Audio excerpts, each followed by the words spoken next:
Chapter 1. Atmospheric Pressure. The first thing I registered wasn't the absence of pain, though that in itself was a miracle. For 3 weeks, my world had been reduced to the rhythmic, suffocating pump of a mechanical ventilator, the sterile stench of isopropyl alcohol, and the burning agony of a global pandemic liquefying my lungs. I was Simon, 24 years old, a top-tier graduate student in biochemistry, and a statistic. A casualty of a world that couldn't develop a vaccine fast enough. So when I woke up with my lungs expanding fully, drinking in crisp air that smelled faintly of crushed velvet and jasmine, my first thought was that I was dead. My second thought was that death was surprisingly luxurious. I sat up, the heavy silk sheets sliding down my chest. I stared at my hands. They were unblemished, pale, and completely free of intravenous bruising. The knuckles were long and delicate, the nails neatly manicured. Then the dam broke. It hit me like a violent seismic wave. Not in physical pain, but a massive, overwhelming dump of data into my synapses. My brain flared as 2 distinct lives collided, forcibly merging into a single consciousness. Elian Vance. The memories didn't feel like a movie playing in my head. They felt like reflex. I knew the exact shade of blue the crest of Duke Vance's crest was. I knew the taste of 80-year-old plum wine. I knew the precise, arrogant tilt of the chin required to make a servant look at the floor. Elian was 18. He was the second son of a high duke. He was a second-year student at Ethelgard Academy, the premier university in the kingdom. And he was a complete, irredeemable bastard. In this world, magic was a genetic lottery, possessed by less than 1% of the populace. Elian had hit the jackpot. He was a rare, hyper-talented elementalist with an affinity for wind magic. That talent, combined with his royal bloodline, had warped him into a narcissist of staggering proportions. He viewed non-magic users as literal cattle, treated his peers like stepping stones, and took sadistic pleasure in reminding everyone around him of their place.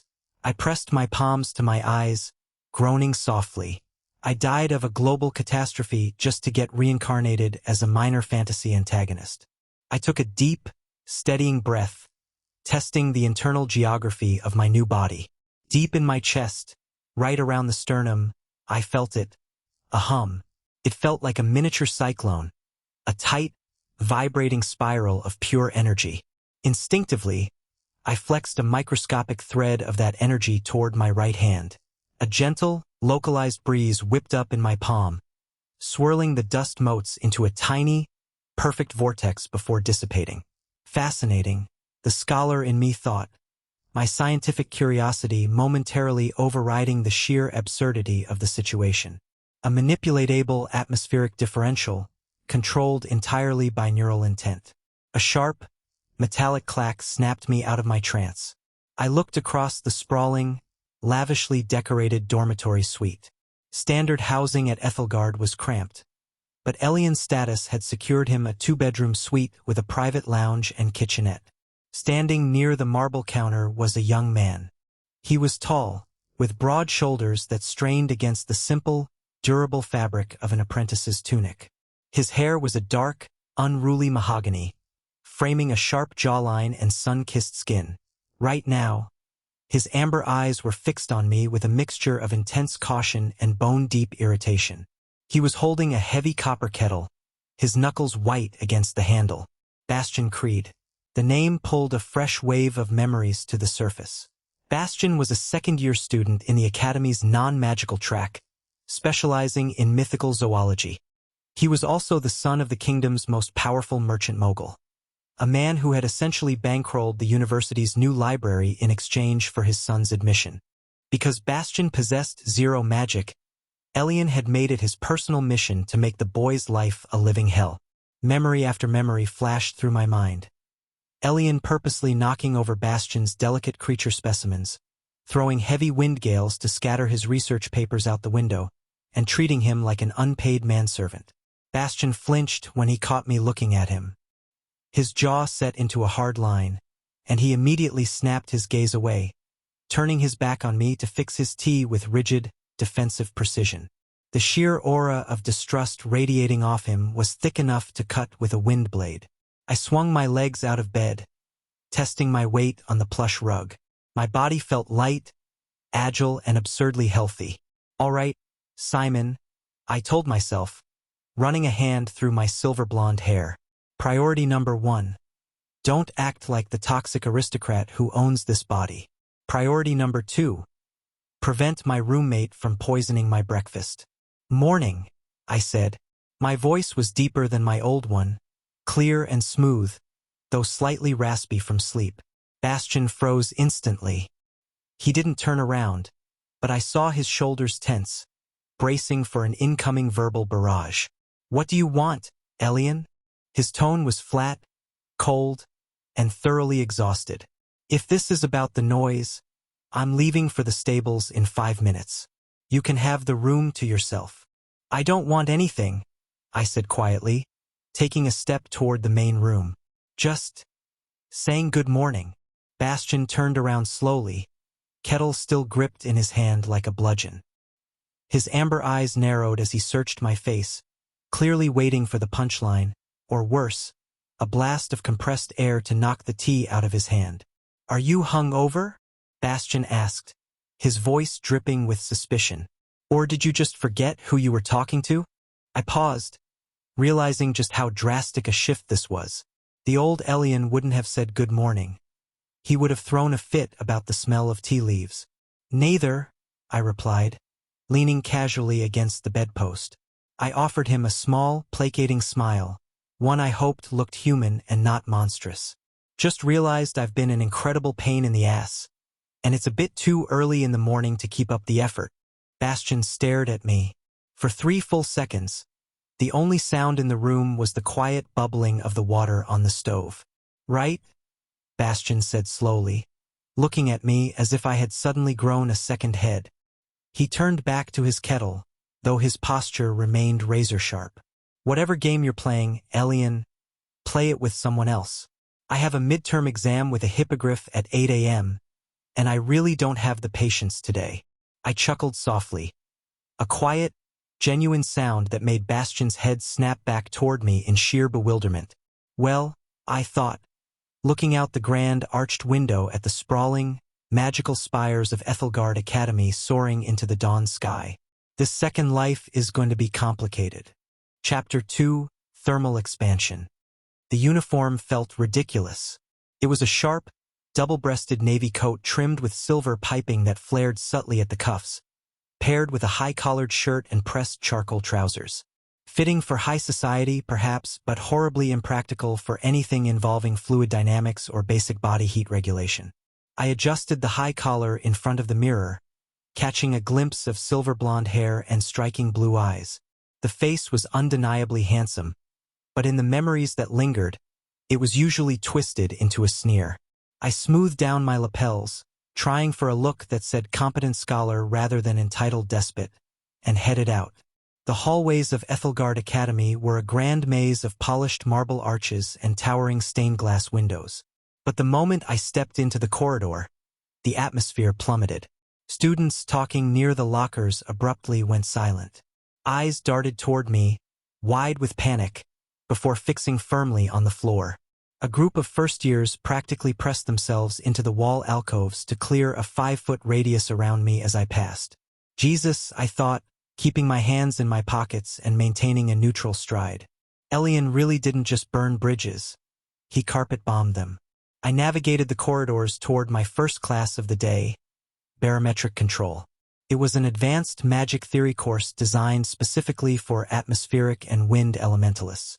When I slid open the heavy oak door to the lecture hall, I was met with complete silence. The room was vast, built like a steep amphitheater centered around a large demonstration stage. Standing at the podium was Professor Corvus, a lean, sharp-featured man in his late 50s with salt and pepper hair, spectacles perched on his hawk-like nose, and a permanent scowl.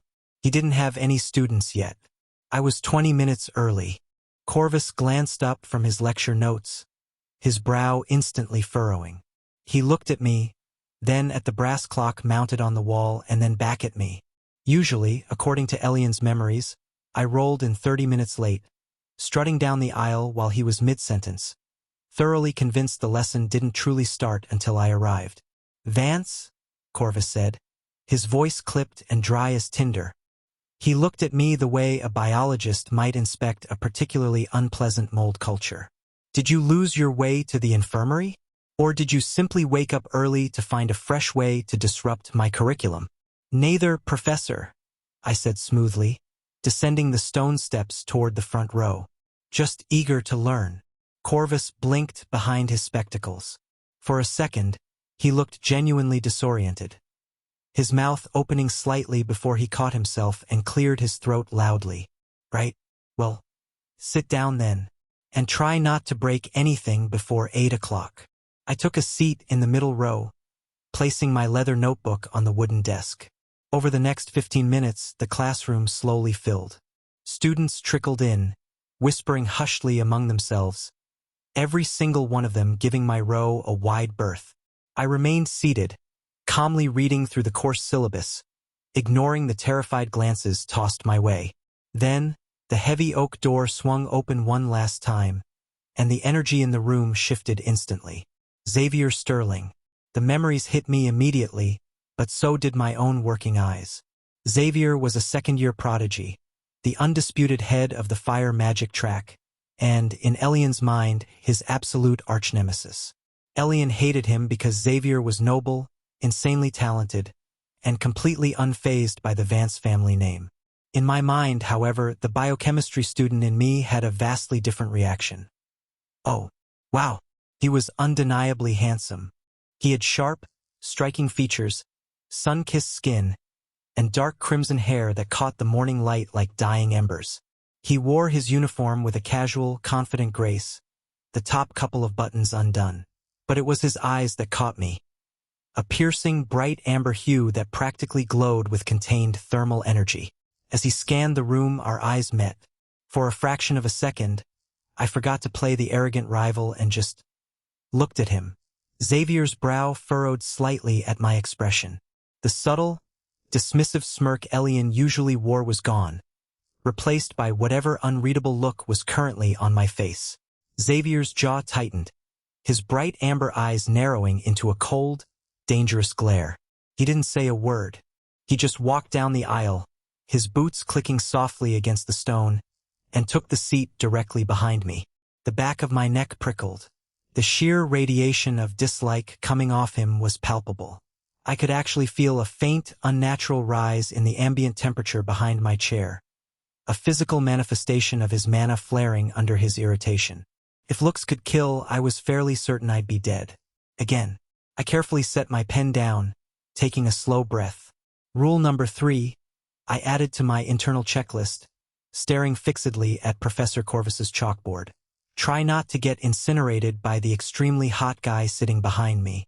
Chapter 3, Convection Currents. Professor Corvus waited until the grandfather clock in the corner struck 8 before slamming his textbook onto the lectern. The sharp crack echoed through the hall, snapping the few dozing students upright. "Let us begin," Corvus announced, sweeping his gaze across the tiered rows. "Today we address the core mechanics of barometric manipulation. Specifically, the phenomenon of low-pressure cavitation, the microvacuum created immediately before an elemental wind strike. Behind me, the faint heat radiating off Xavier didn't dissipate. The prickle on the back of my neck remained, constant and sharp.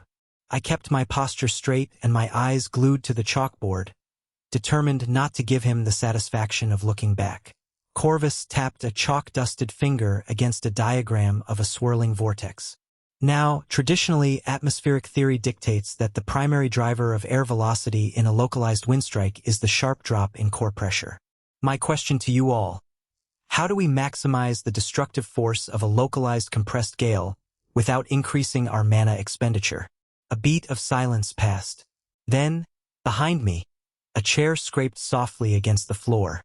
"You alter the localized temperature differential," Xavier spoke up, his voice a smooth, low baritone that sent a strange little spike through my pulse.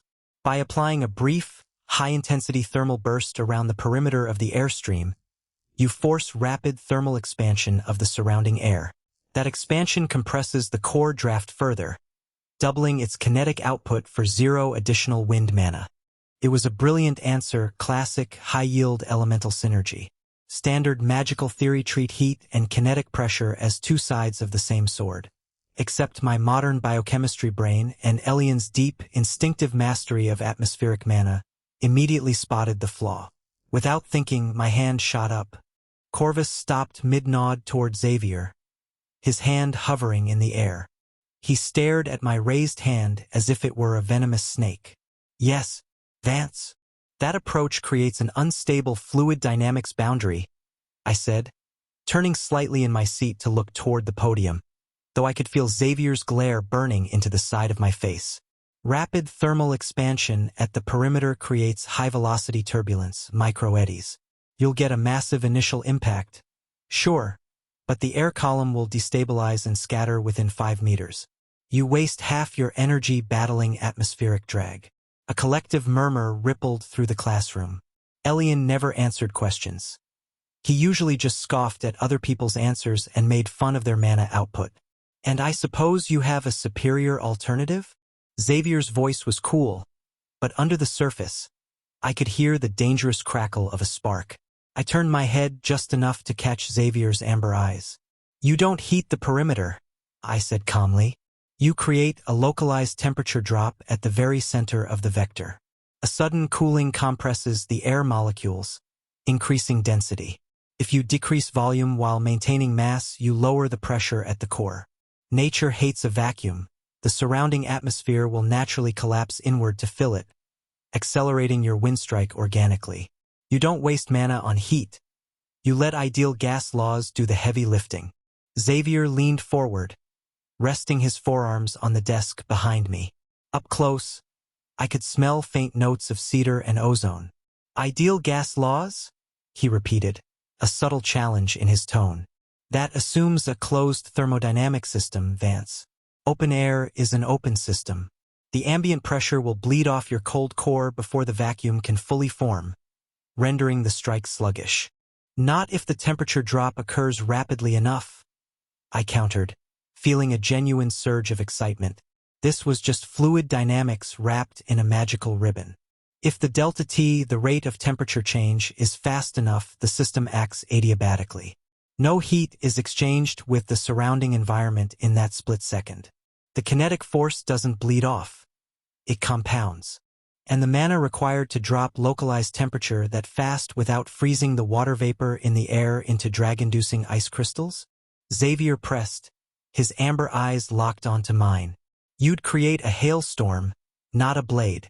Only if you ignore the humidity coefficients, I replied smoothly, a faint smile touching my lips.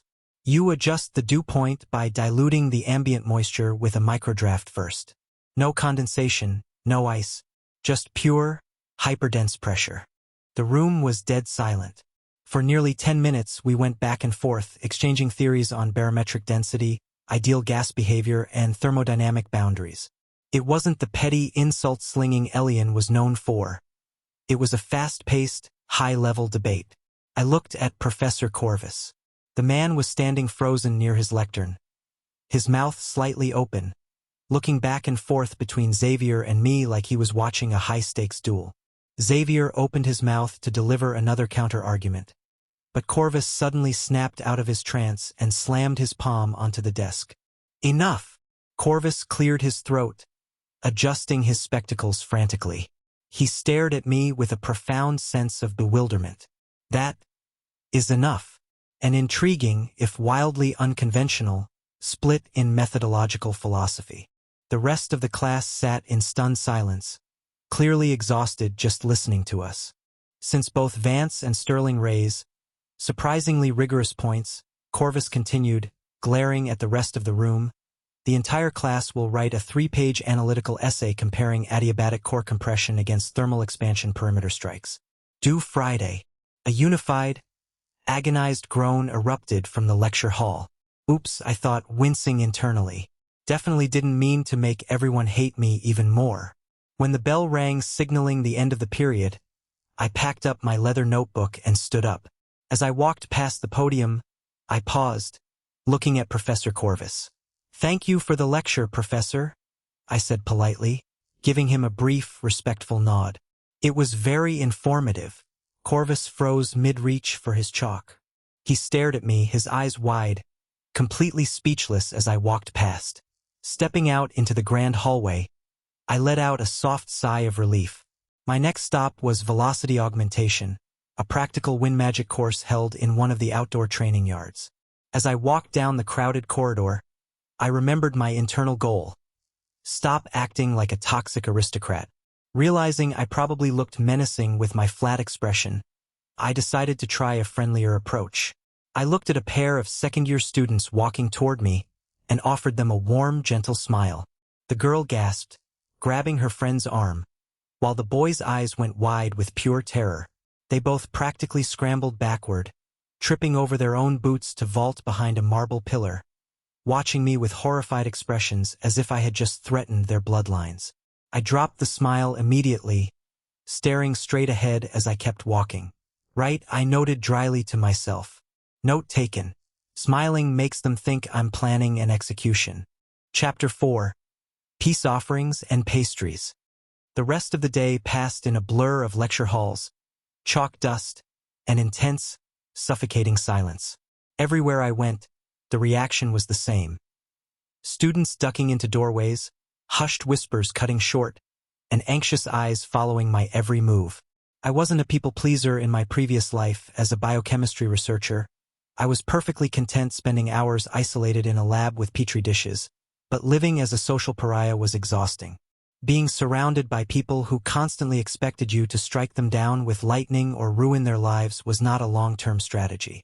If I was going to survive in this body, I needed to dismantle Elian Vance's terrible reputation. Piece by piece, my campaign for damage control started at home. When I unlocked the door to our dormitory suite, Bastian was sitting at his study desk, surrounded by thick volumes on mythical beast anatomy and a set of delicate leather-bound tools. The moment the latch clicked, his posture went rigid. He didn't turn around, but I could see the muscles in his back tense through his tunic. "Bastian," I said softly, closing the door behind me. "Do you have a minute? I'd like to talk to you." Bastian froze.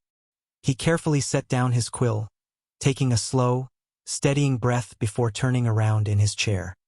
His amber eyes were guarded, his face a mask of weary resignation. He gave a reluctant, stiff nod. "What is it, Elian?" I didn't swagger. I didn't cross my arms or stand over him. Instead, I stood a respectful distance away, keeping my hands visible and posture relaxed. "I wanted to apologize," I said clearly. Bastian blinked. He didn't say anything, so I kept going. "I'm not going to sit here and offer excuses or try to justify how I've treated you," I continued, taking full accountability for a monster's actions. "I've been arrogant, petty, and downright cruel to you. Ruining your research, treating you like a servant, using my magic to intimidate you. It was pathetic on my part. I am truly sorry, Bastian. It won't happen again. You have my word." Silence stretched between us, thick and heavy. Bastian stared at me as if the sky had suddenly turned green and gravity had reversed. His mouth opened slightly, then pressed into a hard, suspicious line. He searched my face for a smirk, a hint of sarcasm, or the setup to a cruel prank. When he found none, his confusion only deepened. "Right?" Bastian said slowly, his voice dripping with intense skepticism. "Is this a bet? Did you lose a wager to someone?" "No bet," I replied, giving him a quiet, reassuring smile. "Just a realization. Take your time. I know words don't mean much right now.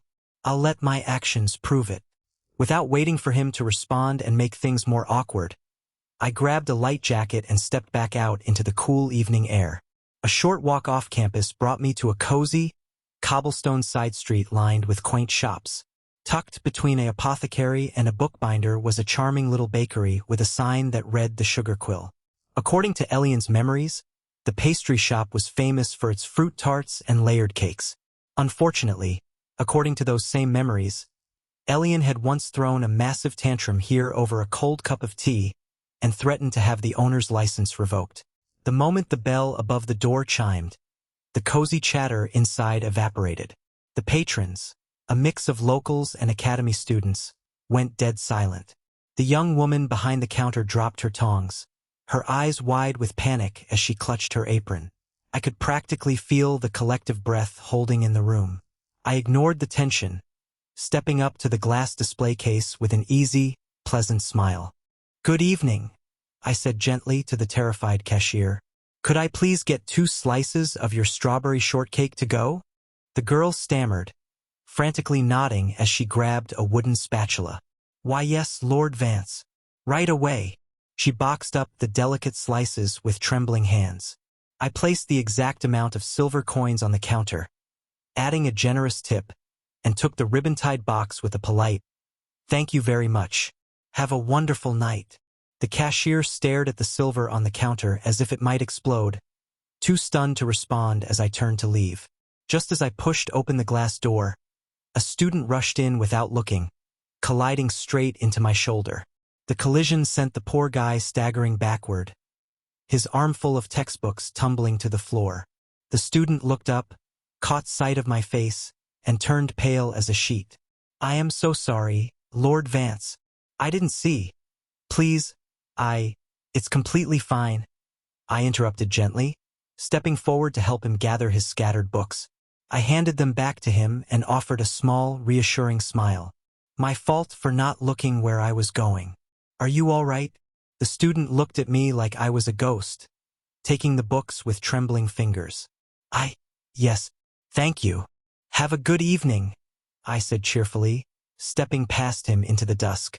The sun was dipping below the horizon, painting the sky in shades of violet and deep orange, as I made my way back toward the dormitories. As I crossed the stone courtyard, 2 figures standing under the shadow of an arched walkway caught my eye. It was Xavier, his dark crimson hair unmistakable even in the fading light.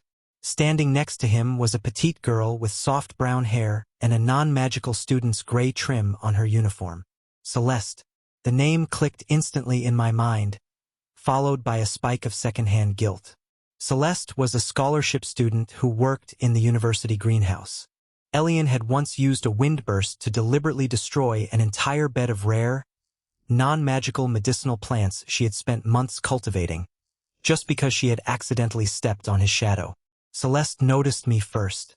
She flinched, her shoulders hunching as she immediately lowered her head, trying to make herself as invisible as possible.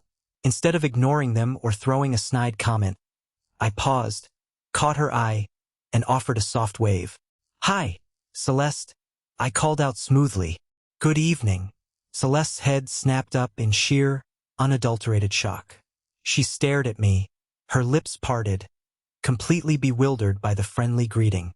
Xavier immediately stepped in front of her, placing himself between us like a human shield. The ambient temperature in the courtyard surged instantly, a wave of dry, suffocating heat radiating off him. His amber eyes burned with open hostility. "What do you want, Vance?"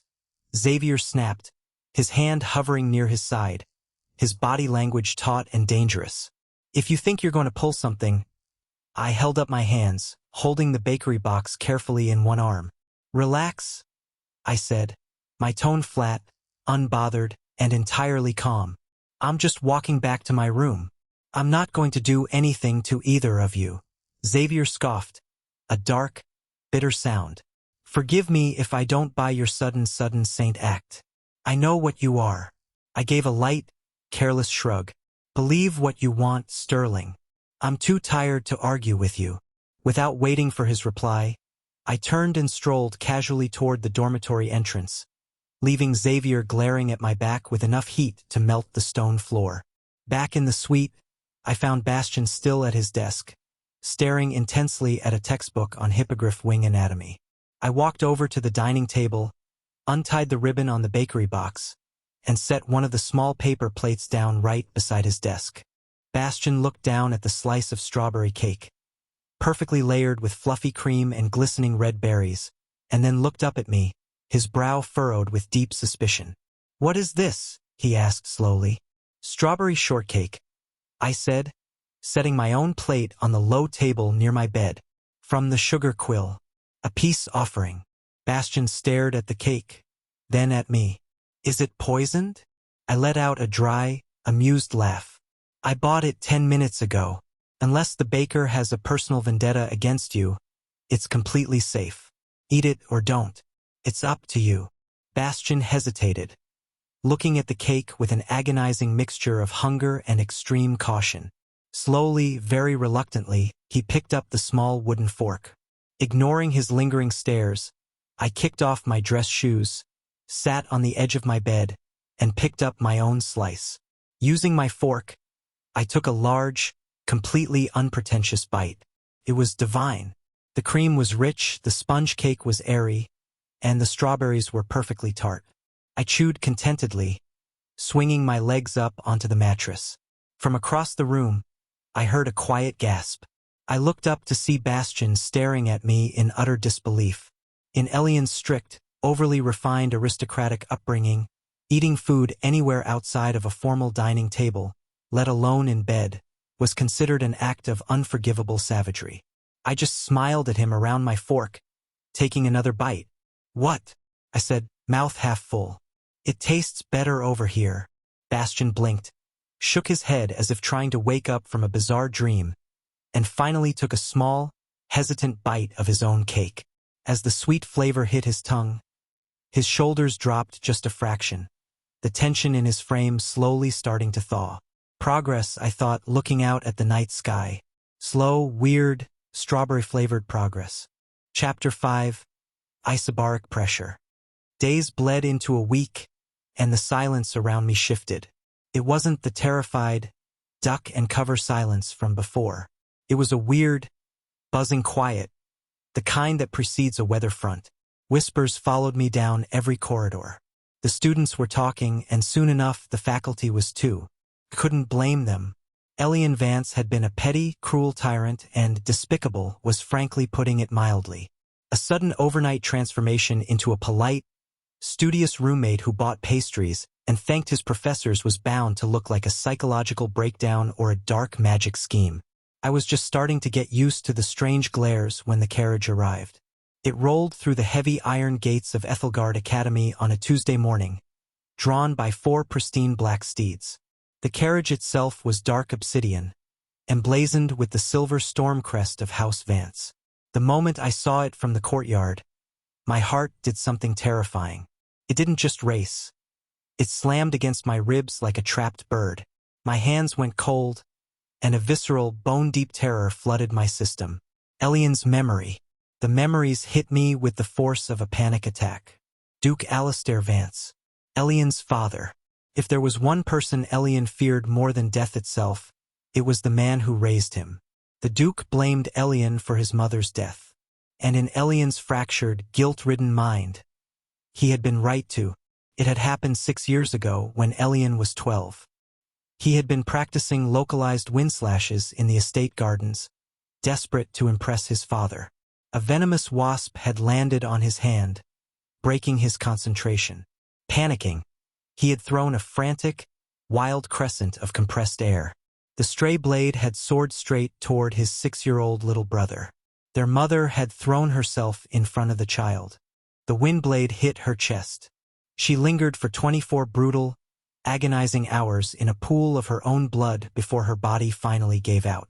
To protect the family name from a ruinous scandal, Duke Vance had buried the truth, reporting it to the crown as a tragic carriage accident. But behind closed doors, Elian's life became a living nightmare.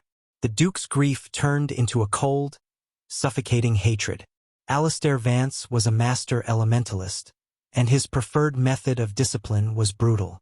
In Elian's memories, I felt the phantom agony of an invisible hand crushing my windpipe. Whenever Elian stepped out of line, his father would wrap a dense, vacuum sphere of wind around his head, watching with cold, emotionless eyes as the boy clawed at his throat, suffocating until he nearly blacked out. No wonder Elian turned into a monster, I thought, my knuckles white as I fought to control my breathing. He was raised by one. The carriage door clicked open. A footman stepped aside, and Duke Vance stepped out onto the cobblestones. He was a tall, imposing man in his late 40s, with the same silver-blonde hair as mine, brushed back neatly. He wore a high-collared charcoal coat, and his presence carried a heavy, crushing barometric weight, a passive aura of pure, concentrated wind mana. I stood stiffly near the courtyard fountain, forcing my trembling legs to hold firm. As he approached, I lowered my head and gave a swift, formal bow. "Father!" The Duke didn't stop. He didn't even slow his stride.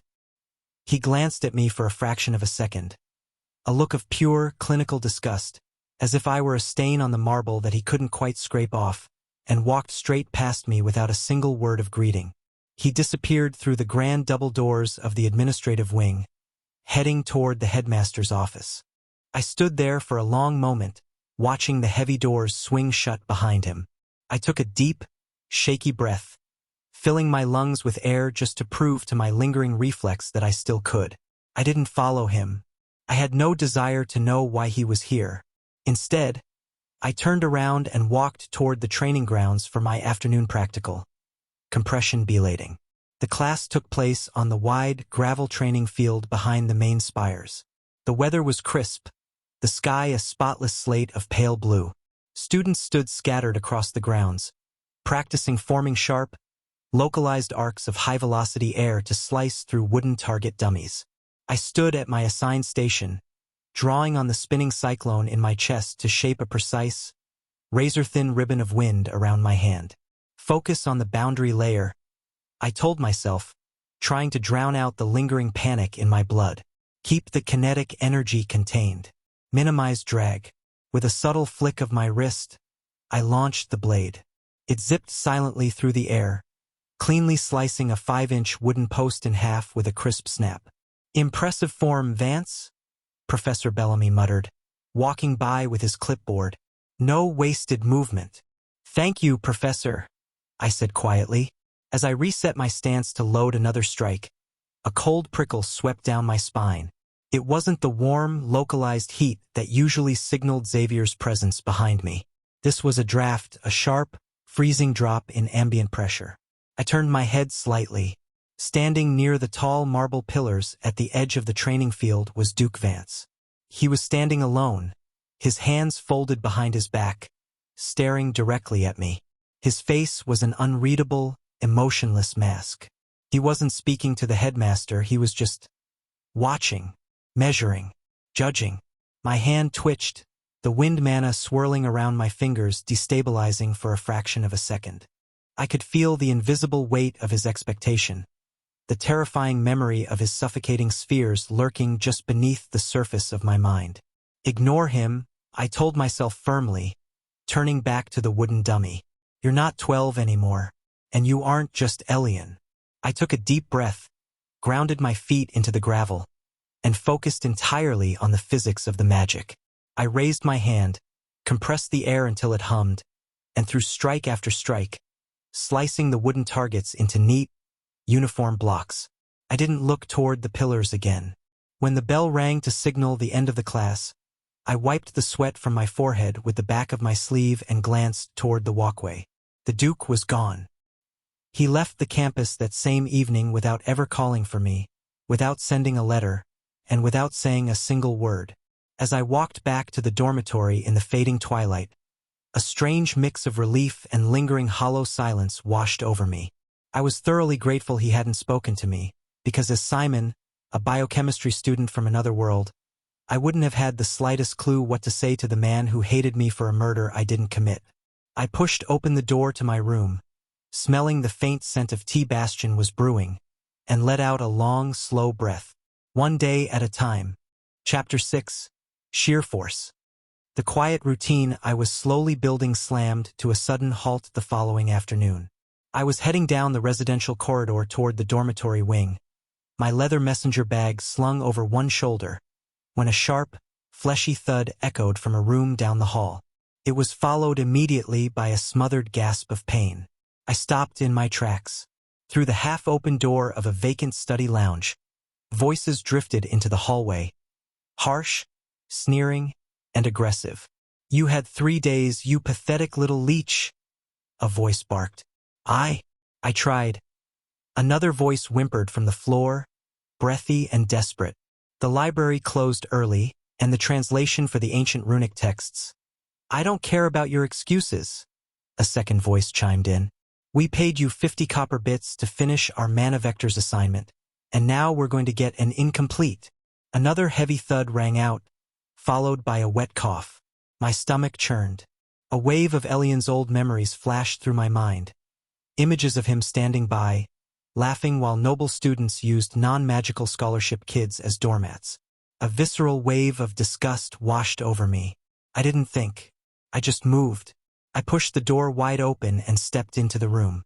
The scene was as ugly as I expected. A thin, pale boy in a non-magical student's gray-trimmed uniform was curled into a protective ball on the stone floor, his arms wrapped tightly around his head. Standing over him were two taller boys, a second-year elementalist wearing a silver crest, and a non-magical student who clearly thought standing next to a noble made him invincible. The noble had his foot pulled back, winding up for another kick. "That's enough," I said. My voice wasn't loud, but it cut through the room like a blade. Both boys snapped their heads toward the door. The moment their eyes landed on my silver-blonde hair and uniform, the color drained completely from their faces. The noble's foot hovered midair before he scrambled backward, almost tripping over a chair. "Lord Vance," the noble stammered, his eyes darting frantically around the room as if searching for an escape route. We were just... I didn't summon a single thread of wind. I didn't let the cyclone in my chest flare. I just took 3 slow, deliberate steps into the room, keeping my posture tall and my gaze cold. "Get out," I said quietly. They didn't need to be told twice.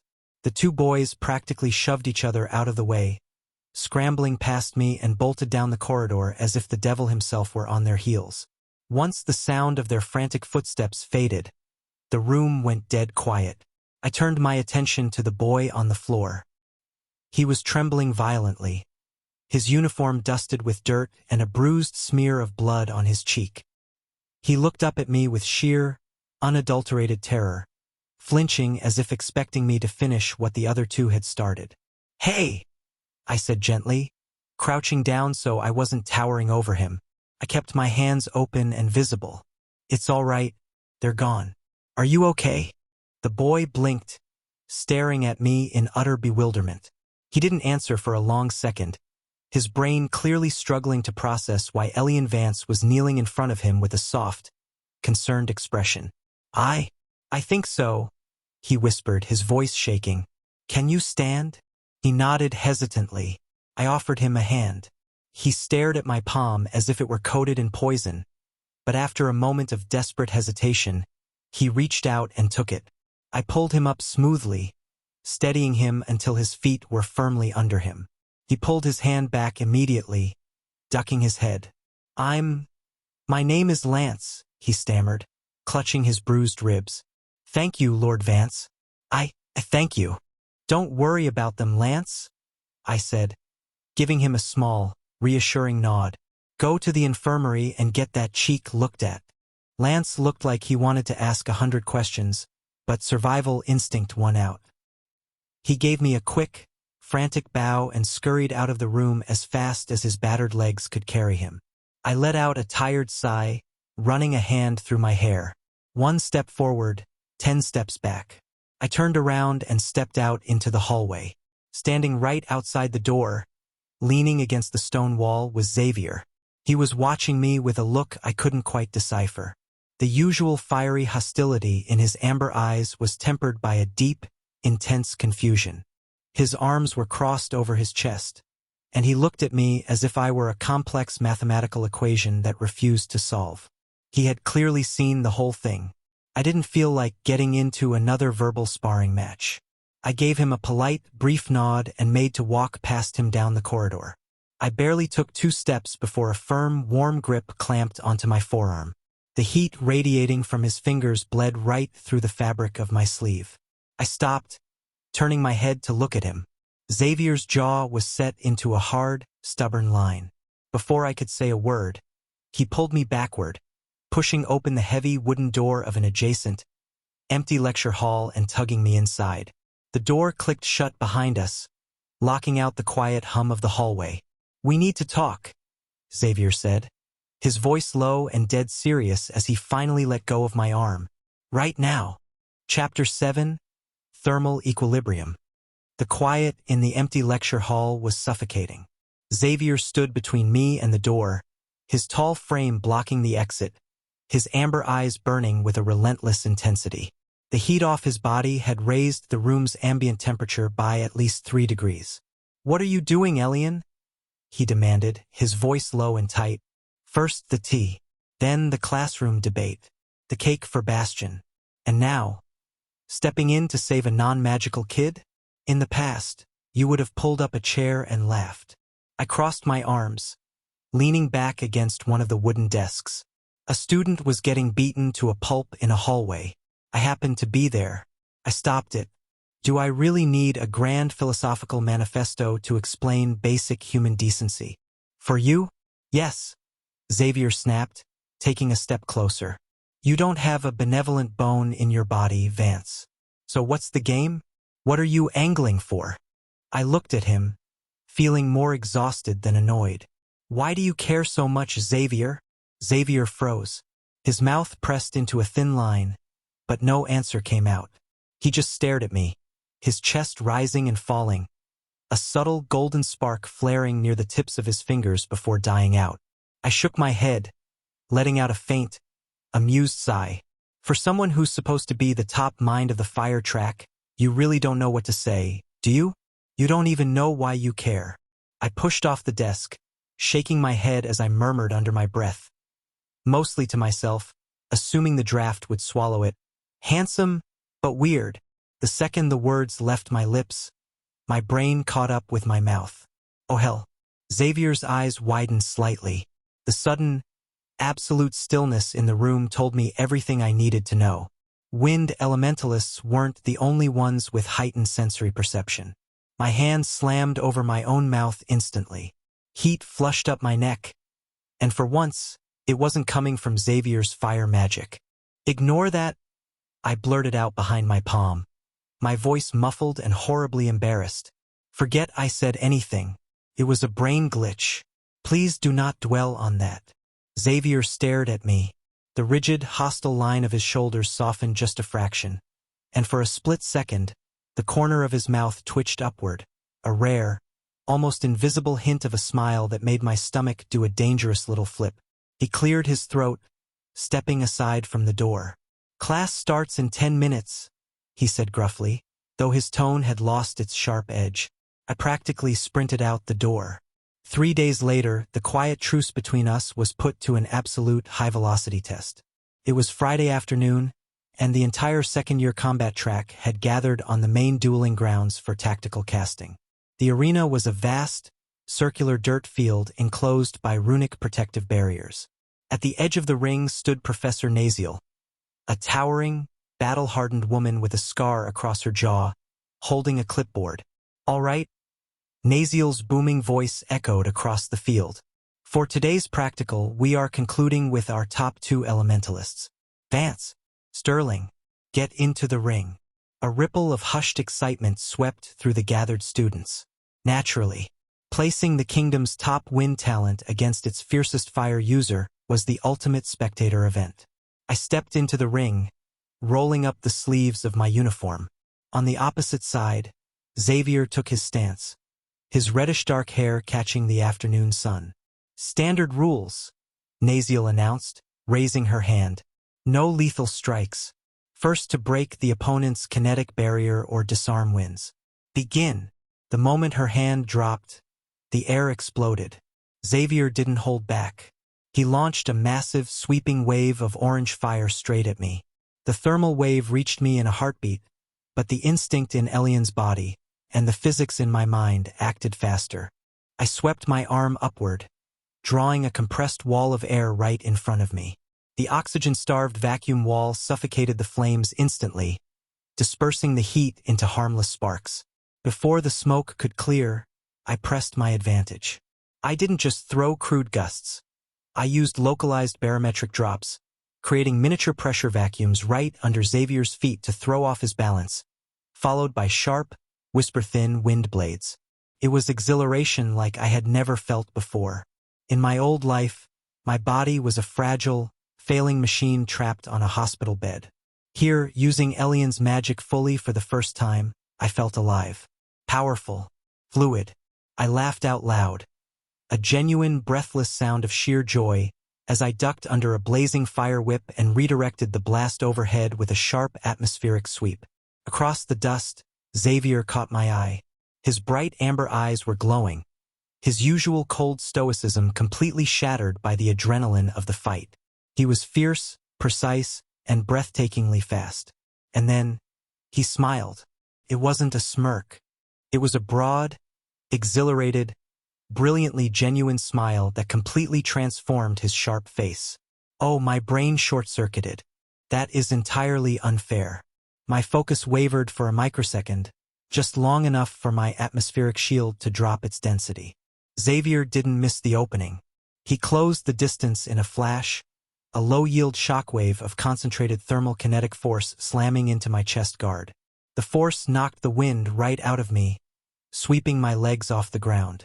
I hit the dirt, rolling once before stopping on my back, looking up at the clear sky, catching my breath. Match! Winner! Sterling! Professor Naziel shouted. A shadow fell over me. I looked up to see Xavier standing over me, holding out his hand, still breathless, a residual spark of fire dying out on his wrist.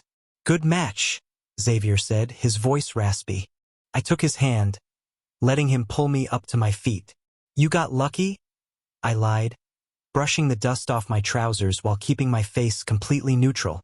I would take the loss to my grave before I ever admitted out loud that I lost simply because his smile was too distracting. Chapter 8. Thermal Conduction. Something shifted in the air after the duel.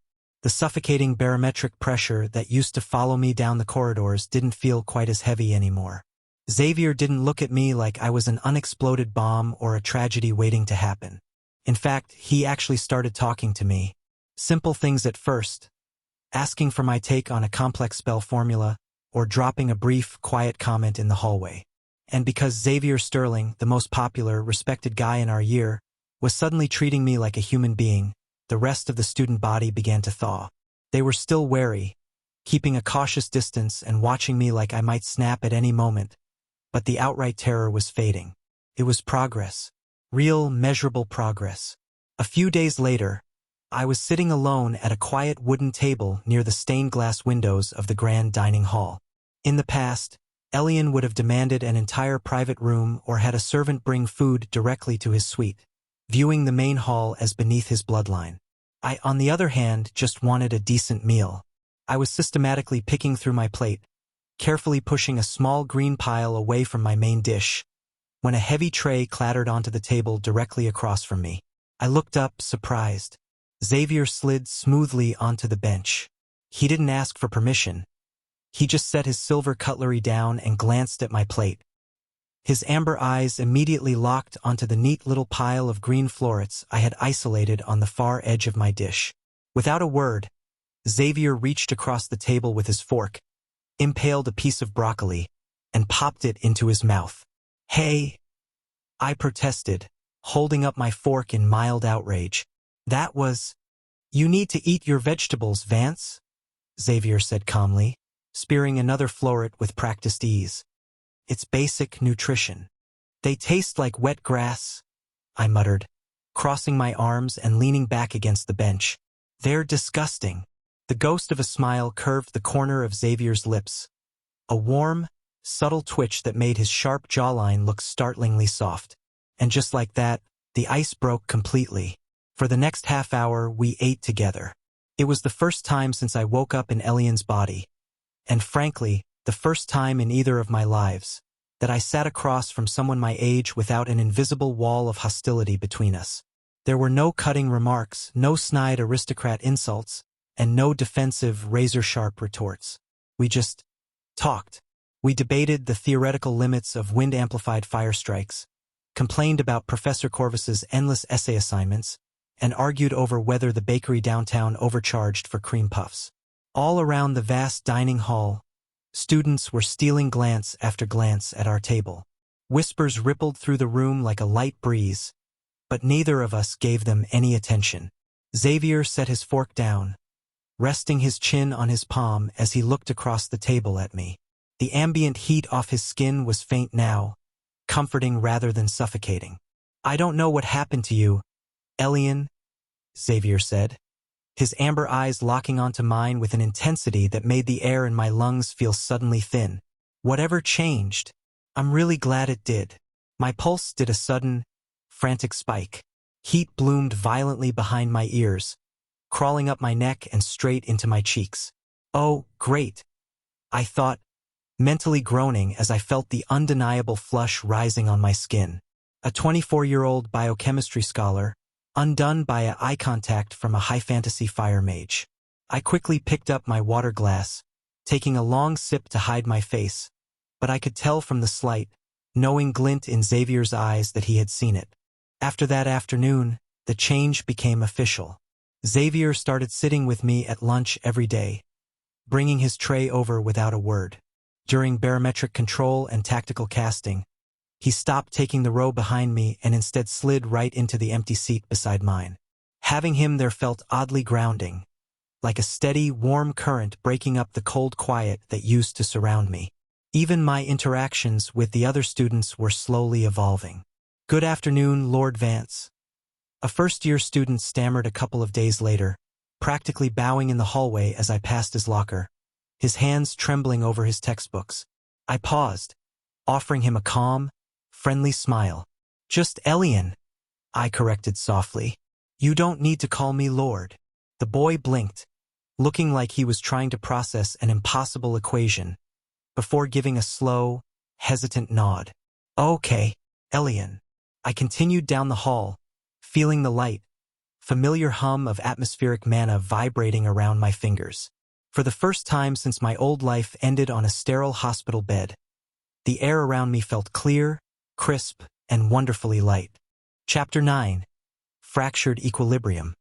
Just as I was beginning to believe I could outrun Elian's past, the fragile reality I had built shattered in a single terrifying instant. It happened on a bright Thursday morning during an open-field practical. The air was crisp, and the atmosphere on the dueling grounds felt almost light. I was paired against a third-year student named Blaine, a quiet, solid guy with a strong earth affinity. We bowed, took our stances, and began the exchange. It was supposed to be a light, controlled sparring match. Blaine raised a thick, dense wall of compacted stone to test my kinetic output. I drew on the spinning cyclone in my chest, intending to cast a low-yield pressure wave just to chip at his defense. But I miscalculated the atmospheric density. The moment the wind left my hands, the ambient air violently compressed. The wind slash didn't just strike Blaine's stone barrier, it detonated through it. The earth wall shattered like glass, and the sheer momentum of the compressed blade drove straight into Blaine's chest. Clack! The sound of tearing fabric and breaking bone echoed across the field. Blood sprayed against the dry dirt as Blaine collapsed backward, clutching a deep, crimson gash across his torso. Panicked screams erupted from the surrounding students. And then the floodgates broke. It hit me like a physical blow. Not my own memories, but Elian's. The overwhelming, paralyzing trauma buried deep in this body violently resurfaced, overtaking my mind like a tidal wave. I wasn't on the academy grounds anymore. I was 12 years old, standing in a sunlit garden, looking at a pool of blood soaking through my mother's dress. Mother, her. I did it again. The guilt was a suffocating, crushing weight that completely hijacked my nervous system. Simon, the rational, calm biochemistry student, was trapped, entirely helpless as Elian's body took over. I staggered backward, my knees trembling violently, my hands shaking so hard I couldn't breathe. "I'm sorry," I gasped, the words tearing from my throat in ragged, terrified bursts. "I'm sorry. I didn't mean to. I'm sorry. I'm sorry." Professor Naziel rushed onto the field, dropping to her knees next to Blaine to apply emergency pressure to the wound, shouting for the medics. The world around me turned into a blurred, chaotic mess of shouting faces and flashing magic. Through the haze of my panic, A pair of warm, strong hands suddenly clamped onto my shoulders. I looked up through blurred vision. It was Xavier. His amber eyes were wide with deep concern, his face pale as he took in the sheer terror on my face. He held on to me tightly, keeping me from collapsing onto the dirt as my legs gave out. "Elian," Xavier urged, his voice firm, grounding, and steady. "Look at me. Breathe. Just breathe." I heard him, I sobbed, the tears burning hot down my cheeks as Elian's raw, unhealed trauma spilled over. "Xavier, I hit him. It was an accident," Xavier said softly, pulling me closer so I wouldn't fall. "Class is dismissed. Everyone clear the grounds." He yelled over his shoulder at the lingering students. The crowd dispersed, and medics rushed Blaine toward the infirmary on a floating stretcher. Couldn't stand. I couldn't stop the relentless, agonizing stream of apologies tumbling from my lips. Realizing I was completely unraveled, Xavier slid an arm under my knees, lifted me up, and carried me away from the grounds. He didn't know where my dormitory suite was, so he brought me straight to his own private quarters in the fire wing. He set me down gently on his bed. I curled into a ball, clutching my head as memories of my mother's dying breaths flashed endlessly behind my eyelids. Xavier sat beside me, wrapping his arms around me, burying his hand in my silver-blonde hair as I wept against his shoulder. "Listen to me," Xavier whispered right next to my ear, his tone impossibly gentle as he rocked me back and forth. "It's going to be okay. He's being attended to right now. You didn't mean it, Elian. It was an accident." He stayed like that, holding me, whispering quiet words of comfort into the silence of his room until the sheer physical exhaustion of the panic attack finally dragged me into an uneasy sleep. When I opened my eyes, the room was bathed in the soft, golden light of setting sun. The violent storm in my mind had cleared, leaving behind a dull, hollow ache. I was still lying on Xavier's bed, a warm blanket draped over my shoulders. Sitting on the chair right beside the mattress was Xavier. He was watching me quietly, his posture relaxed, though the lingering worry in his amber eyes was unmistakable. "Hey," Xavier said softly, his voice low. "How are you feeling?" I sat up slowly, wiping a hand over my face. "Like I was run over by a carriage," I murmured, my voice raspy. How is he?" "Blaine survived," Xavier said immediately, offering me a reassuring, gentle look. "The university's high-tier healer treated him. The wound is sealed, and he's resting up in the infirmary right now. He's going to be completely fine, Elian." A small fraction of the crushing weight on my chest lifted, but the lingering guilt of Elian's past still burned like acid in my gut. "Take me to see him," I whispered, looking up at him. "Please, I need to see him." Xavier hesitated for a second, then nodded. "Okay, let's go." The university infirmary was quiet, filled with the faint, soothing scent of lavender and healing salves. Xavier walked beside me, his hand lightly resting near the small of my back as we approached a quiet bed near the window. Blaine was sitting up against a pile of pillows, a thick white bandage wrapped securely across his chest. He looked pale, but his breathing was steady. When he heard our footsteps, he turned his head and looked at us. I stopped at the edge of his bed, lowering my head completely. "Blaine," I said, my voice trembling slightly. I don't know how to apologize for what I did today. I miscalculated my strike, and I hurt you severely. I'm so deeply sorry. If there is anything I can do—" "Elian," Blaine interrupted softly. I looked up. There was no hatred or anger in his eyes. Instead, Blaine offered me a small, genuine smile. "It was a sparring duel," Blaine said quietly, adjusting his blanket. "Accidents happen. Magic is volatile, even powerful, hyper-talented elementalists like you make mistakes sometimes. I'm fine. Don't beat yourself up over it." I managed a faint, grateful smile, thanking him before Xavier and I stepped back out into the cool evening air. Yet, as we walked down the quiet stone path back toward the dorms, the phantom ache in my chest didn't disappear. Blaine had forgiven me, but the ghost of Elian's mother, and the horrific guilt attached to it remained tied to my soul. When I finally opened the door to my dormitory suite, Bastian was standing by the table, holding an envelope sealed with dark obsidian wax. He looked up at me, his expression grave. "This came for you an hour ago, from the capital." I walked over and took the letter. Breaking the silver stormcrest seal, I unfolded the heavy parchment. There was only a single cold line of elegant script written in my father's handwriting. "I have heard of your disgraceful display on the training field. Return to the estate immediately. Duke Xavier Vance." Chapter 10. Pressure Gradient. I boarded the early morning carriage and rode through the misty valley back to the Vance estate. The estate grounds were as oppressive as I remembered. Towering obsidian walls, immaculate hedge mazes, and a suffocating, heavy stillness that hung over the entire valley. The air here didn't feel crisp. It felt stale, weighed down by the crushing aura of the man who ruled it. I didn't go to the main manor. I knew where he would be. I walked down the winding stone path toward the isolated rear garden. The exact spot where, 6 years ago, I had lost control of my magic, and my mother paid for it with her life. Standing near the center of the garden, right beside a polished white marble memorial stone, was Duke Xavier Vance. He didn't turn around as my boots crunched against the gravel.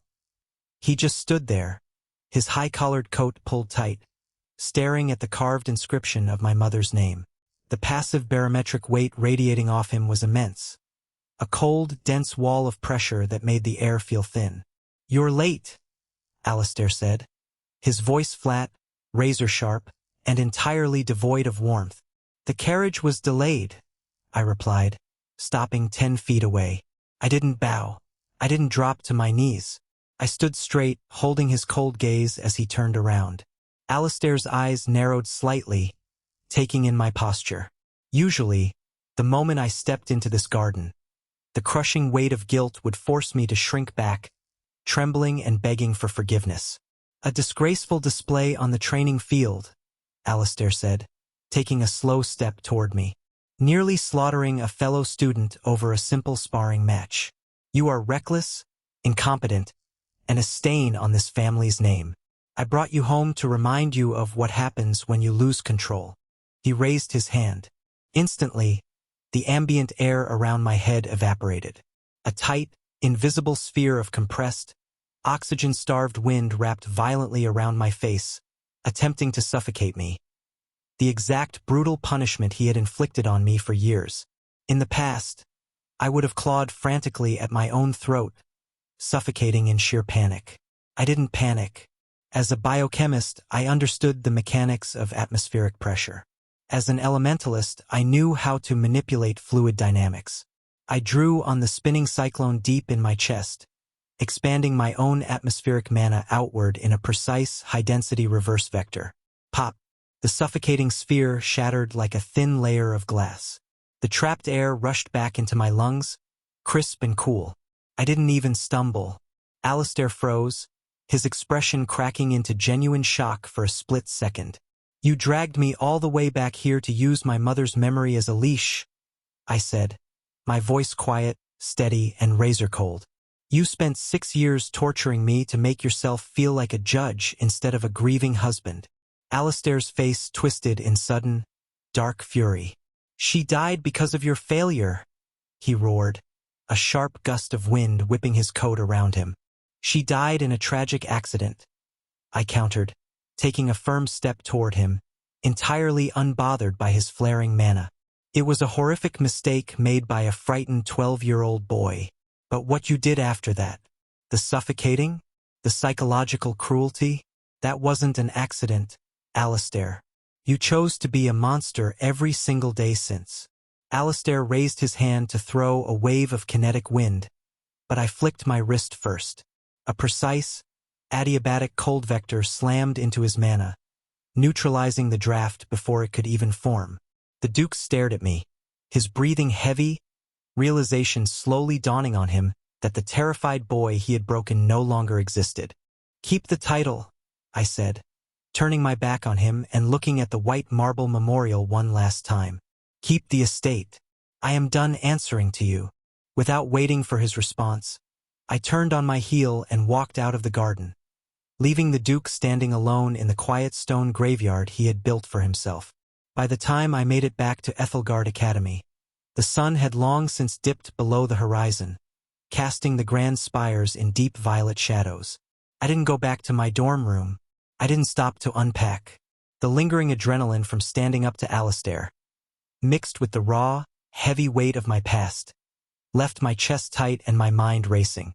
I went straight to the fire wing, heading straight for Xavier's quarters. I knocked on his door. A second later, the heavy oak door swung open, and Xavier appeared.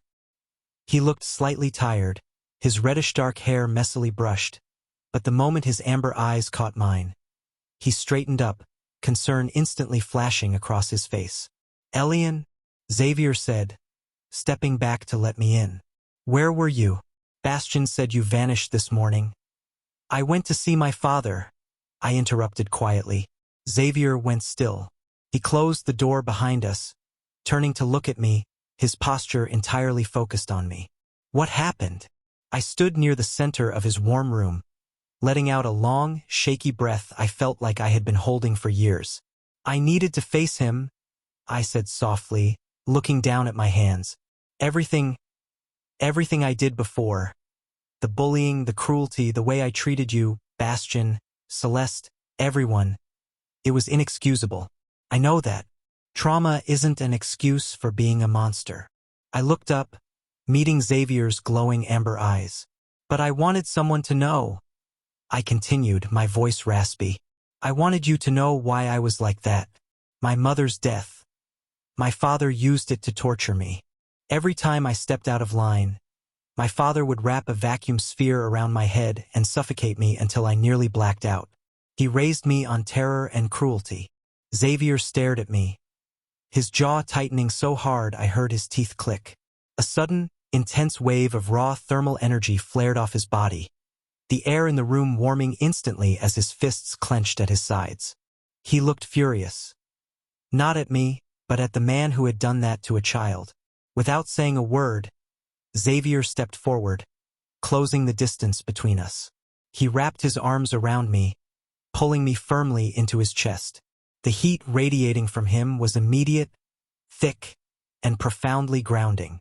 I froze for a fraction of a second in shock before burying my face against his shoulder, letting out a soft, shuddering breath as his arms tightened securely around my back. "I'm sorry," Xavier whispered softly right next to my ear, his tone dropping into something intensely gentle. "I'm so sorry you had to go through that." We stood there for a long moment in the quiet warmth of his room, the steady rhythm of his heartbeat pressing against mine. Slowly, Xavier pulled back just enough to look into my eyes, his hands lingering gently on my arms. The fiery fury in his expression had settled into something warm, steady, and deeply sincere. "Elian," Xavier murmured softly, his amber eyes locked onto mine. "There's something I need to tell you." Chapter 11. Thermal Equilibrium. I took a seat on the edge of Xavier's wooden chair, resting my hands on my knees as I waited. The room was quiet, save for the soft crackle of the hearth and the muffled rhythm of our breathing. Xavier pulled up a stool, sitting directly across from me. He leaned forward, resting his elbows on his knees, his glowing amber eyes locked onto mine with an uncharacteristic vulnerability. "I remember the first day I saw you," Xavier began quietly, his voice low and raspy. "It was our first-year orientation. You walked into the hall with that silver hair and those sharp blue eyes, moving like the air itself revolved around you. I was captivated. Truly. I thought you were the most incredible person I'd ever set eyes on." He let out a faint, self-deprecating laugh, looking down at his hands for a brief second before meeting my gaze again. "That feeling didn't last long," he admitted softly. "Within a week, I saw how you treated people. I saw the arrogance, the cruelty, the way you looked down on everyone. It broke something in me, Elian. But I couldn't just look away. So I pushed myself to beat you in every practical, every duel, every magic theory exam. At first, I told myself I just wanted to humble you. I wanted to break that cold, unreachable shell. Xavier took a slow breath, his fingers twitching slightly as if wanting to reach out to me. But if I'm being completely honest with myself, I just wanted you to notice me, he murmured. Not as a rival and not as an obstacle. I wanted you to see me as a person. And deep down, I kept foolishly hoping that somehow, I could be the one to help you change. A soft, warm current swept through my chest. I didn't interrupt. I just listened, letting every word sink in. When you started changing, Xavier continued, a gentle smile touching his lips. I thought it was a trick. I was so suspicious of you. I kept waiting for the trap to spring. But day after day, you proved me wrong. You listened to professors. You apologized to Bastion. You bought pastries for people you used to intimidate. You held back your power to keep from hurting others. And every single day, watching you become this remarkable, thoughtful, brilliant person, my feelings changed. Xavier leaned in closer, his voice dropping to a tender, trembling whisper. I'm in love with you, Elian. Not the shadow of who you used to be, but you, the man sitting in front of me right now. Silence lingered in the room, heavy and sweet. I didn't say a word. I simply stood up from the chair. Xavier looked up, a microsecond of worry flashing across his amber eyes, but I stepped right between his knees. I reached down, cradling his sharp jawline in my palms. His skin was radiating that signature, comforting warmth, a heat that felt like coming home after a long, freezing storm. I bent down and pressed my lips to his. It was a soft, deep, and utterly heartfelt kiss.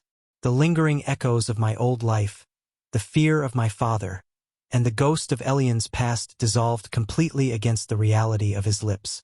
Xavier's hands immediately came up to rest gently against my waist, pulling me closer as he kissed me back with an intense, quiet reverence that made my breath hitch. When I finally pulled back just a few inches, resting my forehead lightly against his, I looked into his glowing eyes with complete sincerity. I feel the same, I whispered, my thumbs softly brushing across his cheekbone. I love you, Xavier. A breathtaking, radiant smile broke across Xavier's face, the absolute warmest thing I had ever seen. Months turned into seasons, sweeping through Ethelgard Academy like a gentle draft. Duke Alistair Vance never contacted me again. He didn't write, he didn't send envoys, and he never set foot on campus grounds. Yet, true to his obsession with family pride, he never pulled my educational funding or stripped my allowance. Doing so would have invited public scrutiny and ruined the illusion of a prestigious noble house. I was perfectly content to let him rot in his quiet obsidian estate. As for Xavier and me, we never made a formal announcement to the university. We didn't need to. It became common knowledge within weeks. The way he slid into the seat beside mine in every class, the way my wind magic naturally intertwined with his flames during practical exercises, and the way we walked through the grand corridors hand in hand. The terror that once followed my name had faded entirely, replaced by a quiet, warm respect. On an autumn evening during our third year, the sky above the academy grounds turned into a dark, velvety canvas for the annual Solstice Lantern Festival. Thousands of glowing paper lanterns drifted upward into the night air, carried by gentle thermal drafts and soft wind currents. Xavier and I stood on the high stone balcony overlooking the sparkling courtyard below. The chilly autumn breeze whipped around us, but I didn't feel cold. Xavier's arm was wrapped firmly around my waist, his thumb stroking my hip as we leaned against the marble railing. I raised my hand, channeling a microvortex of wind to guide a stray lantern gently back into the rising fleet. Xavier turned his head, kissing the side of my temple before resting his chin on my shoulder. "What are you thinking about?" he asked softly. I looked up at the sea of golden lights floating toward the stars, listening to the faint hum of atmospheric energy in my veins. I thought about the sterile, terrifying hospital room where my old life had ended on a ventilator. I thought about the long, difficult road of fixing a villain's legacy. And then I looked at the man holding me, the person who loved me for who I chose to be. "I was just thinking," I said, leaning back into his chest with a soft smile, "that life is surprisingly beautiful." Years passed, like leaves riding a steady, endless current. We graduated from Ethelgard Academy side by side, standing together on the grand stage as the undisputed top scholars of our year. Xavier took his place as the youngest master of elemental synergies in the kingdom's history, and I went on to revolutionize magical theory, using fluid dynamics and atmospheric science to usher in an era of medicine and safety the world had never seen. The boy named Simon had died in the dark, trapped in a body that couldn't breathe. But here, under a bright blue sky with Xavier's warm hand held tight in mine, Elian Vance lived, breathing deeply, freely, and entirely at peace. The end. If you enjoyed this story, don't forget to like, leave a comment, and subscribe to the channel for more exciting chapters every week. Thank you for your support, and I'll see you in the next video.